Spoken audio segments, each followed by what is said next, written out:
right, Ryan, thanks for joining me again. I'm Brandon Barilli. I'm the Director of Residential Education, and this is for the RA training course within ACUOI. We're looking to have some interviews posted there so our participants are able to learn from key players around the U.S. What are the emerging trends in RA training. So thank you for joining me. Would you mind telling our participants a little bit about yourself and your institution?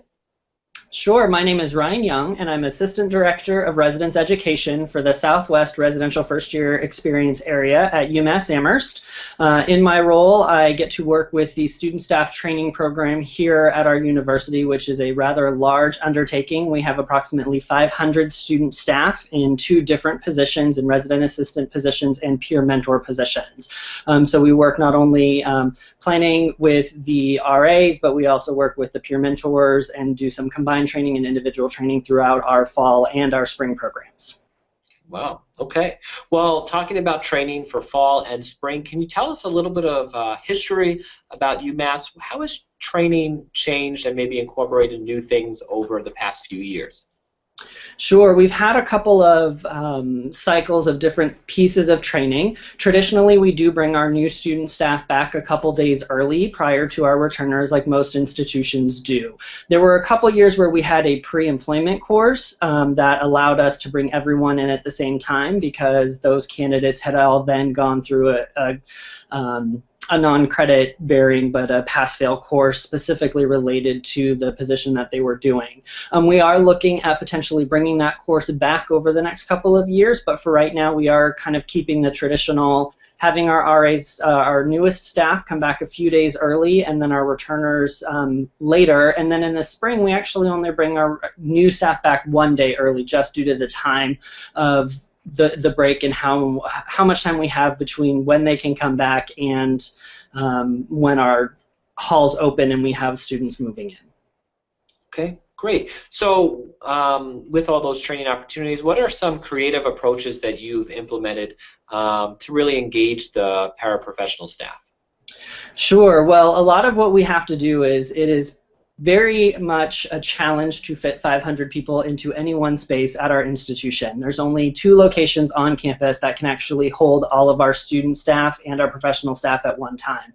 So we have to really be creative in how we provide information to our student staff and those that we're going through training. So we're only together a handful of times as an entire department. Most of what we do is broken down into either new RAs or returning RAs, based down by our area, based down by our building type, which type of population they might serve. So we have a lot of creative pairings of staff so that way people are getting information that is relevant to their communities and to their needs and what their experience is, instead of having all 500 people sitting in lecture-style halls. Only our welcome, really, and a few other pieces are everyone together just as kind of intro pieces, if you will. So it does require the committee to do some interesting thinking on how working with room reservations, working with booking speakers, because instead of having just one person present, we often have to have 4 to 5 people presenting the same information at the same time in different locations across campus. So a lot of coordination with our internal folks as well as our external collaborators to make sure that they're able to give what they want, as well as we're able to make sure that our students have what we need for them to be successful in their positions. Great. The next question is kind of on assessment. How do you assess that learning outcomes are being achieved by your students, and as well, how do you evaluate satisfaction or the effectiveness of your training program? And one thing I hope you touch base on is your behind closed doors rubric. Sure. So that's one of the pieces that in my role over the last year or so we have tried to take in a different direction and a different focus. Specific to our assessment, most of what we had done prior to last academic year was very much satisfaction based. We would send out an optional survey to our student staff and allow them to give us feedback regarding a variety of different things that, quite honestly, a lot of them were out of our control. We don't get to control room assignments. We don't get to control which dining halls we use for lunches and the temperature, the weather, etc. And so we were getting feedback, and staff were getting frustrated that they were saying, well, we told you we didn't like going to this dining hall during training. We didn't get to really to look at that, and we weren't actually asking questions that allowed us to determine whether they were learning or gaining the skills that we needed them to throughout our process. So what we did this last year and what we've continued to do and tweak as after our pilot year was to completely separate the satisfaction pieces and the learning outcomes pieces. We do our satisfaction now through our RA Council, which our RA Council is a representative of each building, or what we call them clusters, have one staff member attend. It's overseen by our Director of Residence Education, and then we have RA Council co-chairs. So they have a chance to provide verbal feedback. They get a list of questions and things to talk about in RA Council. Those reps take it back to their staffs, have the conversation in staff, and then once again bring it back to RA Council to provide the information. That's often facilitated by one of our committee members, just to make sure that if there are any questions about what we're asking or those types of satisfaction pieces, that were there in the RA Council meeting to kind of help answer that, because the students then facilitate the ongoing discussions. We get all of that information and collect it, and we also offer our graduate and professional staff the opportunity to provide us any feedback via email or in department meeting to share those satisfaction pieces. And then we can take a look at that and see, can we actually make some changes or no? Are we able to talk with the dining commons and say, is it possible to open a different dining commons during our training period? Work with room reservations to say we really need a different location for these sessions. This did not work like we thought it was, or rooms weren't ready, etc. So that has helped us focus on what we can and can't control. The piece that we took out was more around the assessment piece, and we created what we call our learning tool. Every RA and peer mentor receives an online survey that is directly connected to the learning outcomes that we've identified for the overall training program. We've started with overarching learning outcomes and then tied each of those into our individual training sessions rather than coming up with specific individual learning outcomes for every session. Right now that's a little too much for us, so we're kind of doing the overarching. But those questions, they are able to self-identify to what extent they agree or disagree that they've achieved those learning outcomes at the first part. The second part is much more kind of knowledge or skill-based, and we, for example, one of the areas, we give them a scenario that specifically says a resident comes to you and provides this concern or whatever, whether it's having to leave campus for a couple days due to a family emergency. Which of the following resources would you provide the student, and how would you go about doing that? And it allows us to see if they know and understand those resources that are there. We do compile all of the results for each of our professional staff supervisors and give them a rundown of what their staff is seeing. So an RD is able to then see, my entire staff missed the boat on how to refer someone to disability services. I should spend time on that in a staff meeting. It also allows to see if there's individual tweaks that need to be made. If there's somebody who just really didn't get the concept through that knowledge or skill-based piece, the RD can follow up during supervision meetings. It has been helpful. We've done that for the last 2 semesters, and it really does give them a better picture of what their staff gained. We also don't send it out right after training. We wait until, in the fall, we waited 2 weeks to send it out, and this semester we're sending it out this coming Monday. So a week or so after training, it gives them the chance to get into the position and really test and see if they've learned it and soaked it in or not. We say try to do it off of the top of your head, but we can't control if someone's sitting at home on their laptop and going through all their notes, which I particularly would encourage, because then we know that they know where those resources are and how to use them and to refer back to them if they're in a situation. So it has been good. The challenge, again, with having such a large staff is tracking that all 500 plus of our students complete it on time and actually take it seriously. And so going through, we do rely on our senior staff to kind of look to say, these answers seem a little bit off, maybe they weren't taking it as seriously as we had hoped, and then they have conversations. The other piece that we have looked at to really improve our assessment pieces, we've created rubrics for our Enter the RA, or as a lot of campuses also call it, Behind Closed Doors. That program is a very popular one because the students get to interact with the scenarios and really put their knowledge to the test and see if they can handle kind of a real life situation. What we were finding is that we didn't have a lot of documentation to provide supervisors beyond that. Because our RDs and ARDs, our grads, are split up between the scenarios, they maybe only get to see their staff member once.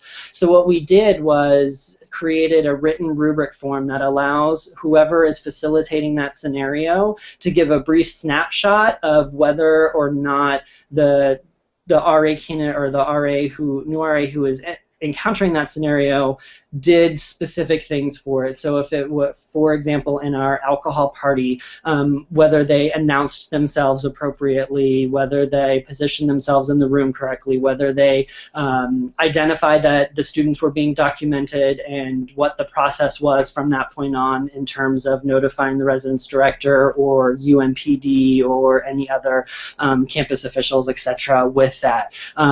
Though being confident and all of those things, and it allows our facilitators to kind of quickly take notes, provide some feedback in the moment around you really did this well, or this is something, don't forget to do that. And then all of those rubrics are collected by our Enter the RA coordinator at the end, which is just one of our RDs, and we redistribute them by staff and give them to supervisors. Again, it's a really helpful supervision tool to give, especially for new RAs, to have conversations with their RD around, here's where I felt good in my experience, in my conflict and confrontation with Enter the RA, and here's where I might need a little more support or suggestions from you. And so it has helped in those pieces, instead of an RD just kind of assuming everyone's on the same page. It does allow for a little bit more of an individual approach to that development once the semester starts. Great. Can you talk, you mentioned that you used to have an RA course and you're thinking about bringing it back. Have you considered any other pre-employment training, such as like an online course, or them reading their manual and responding to prompts over the summertime? As well, what does your ongoing training look like? Maybe an in-service model. What does that look like for your campus? So one of the pieces that is unique to our campus as well is that our undergraduate student staff are unionized. And so we do have to stick with union contracts. So we are exploring the opportunity to determine how we might be able to do some of those online pieces if we don't then go to an actual course, providing them some information. Part of it is our RAs are not technically on contract until the day they move into campus to start training, so we can't ask them to do work unless they're on contract. And so any brand new RAs, we can't ask to do work. Returners, we are able to they're on contract until a certain date in May. We're able to do that a little differently. So we are trying to see how we might be able to work better with that.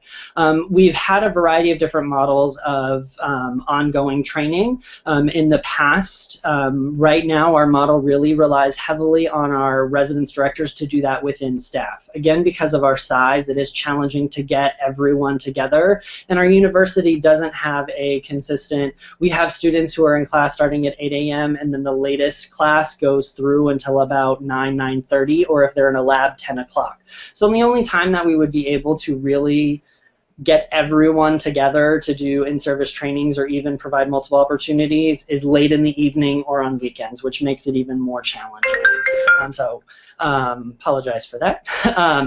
And so we do, as I said, rely on our senior staff, our residence directors, and our assistant residence directors to really look at what is needed within their staff team and provide appropriate professional development during their weekly staff meetings. Supervisors, as assistant directors, work with RDs to talk about what are you doing, what are the needs. We also, as a department, kind of say these are the things that are upcoming for the academic year. For example, one of the things that we focus on right now is our interview process for various levels of staff. Our student staff participate in RA interviews, graduate interviews, and professional staff interviews. So part of their staff meeting time will be used to go over, here is the department's philosophy around interviews and what your participation will be and expectations are. We're looking at the possibility of in-service courses and I've done that at previous institutions. It's just challenging in our current environment with what we have, but most of it is done via individual kind of focused within that cluster or area of campus. Great. So in thinking about diverse learners and different learning styles, how do you incorporate classroom pedagogy or education theory in RA training? How do you meet the needs of your individualized students? So again, because we break them down, break our training sessions down into smaller groups so that way we don't have such large numbers, we really do try to make our training designs or our lesson plans, if you will, very interactive and different. There are some that lend more so to the lecture style, and that's just that we need to get the information out and we have to do that.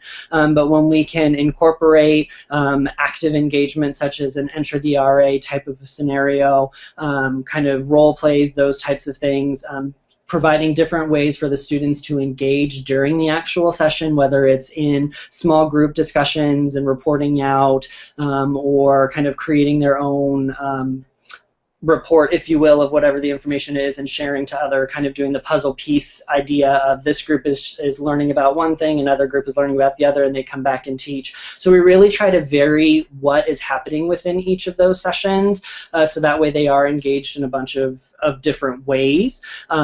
Throughout their entire training period and throughout the different types of things. Again, that doesn't mean that all of the sessions are like that. We do have some that are kind of lecture based, but even those we try to then, is there a way we can engage with a game at the end of it, like a Jeopardy game, etc. Can we bring it back into their smaller staff clusters to be able to then play a game or do something different with it. We've also been very careful about how we market things. Our returners hate role plays, and they've said we don't like doing role plays. So instead of saying we had scenarios or role plays this time, we said we have advanced enter the RA, and it was the exact same thing, and our returners loved it and said that it was great and they wanted to continue on, and we're like, it was the exact same thing. So part of it was really how we were marketing some of the things and listening to them and thinking about what is it that they really liked versus what we needed to get done. So we tried to incorporate some more of that actual engagement with those types of experiential learning opportunities where we could. We did move some pieces to online. We have like a Blackboard learning for some of our other pieces, like our student services pieces of the department, learning about how to refer a student for a room change, etc., goes all through that office. And so there's an online module that they can go through and click through and learn the information. That's also how we disseminate room selection information to all of our students. They have to go online, complete that course, and show their senior staff member that they did it, so we know that they have at least been exposed to all of the information, but not necessarily, we don't know if they have sunk it all in yet, but as students start asking, they can always go back to that module and refer to it and get the information too. Great. Well, that wraps up all my questions for you. I'm wondering if there's one thing that I haven't asked you, something you've been dying to share that our participants would benefit from. Really, I think the one thing that I've talked with a lot of colleagues and that I am really thankful that we have the support for here in the department is when you're doing that assessment piece, really think about what you're assessing. And as I mentioned earlier, what is in your control and what is out of your control.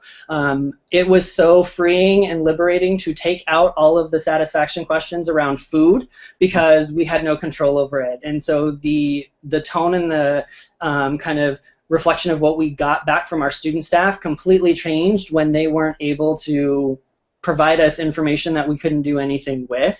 And so I really think it is be intentional about the questions you're asking, and then if you're going to ask them, you need to do something with it. Oftentimes we ask questions just to ask them and then don't do anything with it. So take the time to be intentional about that, and if there's things you can take out of the assessment, great. If there's things you need to add in, great, but really it could be a key component to how you move forward with your program and implementing what best practices you think will fit on your campus. Great. Well, Ryan, thank you for participating. I'm sure, Ryan, is it okay if we publish your email address at the bottom of this interview so that people will be able to contact you for more information? Absolutely. All right, great. Thanks, Ryan. Thank you.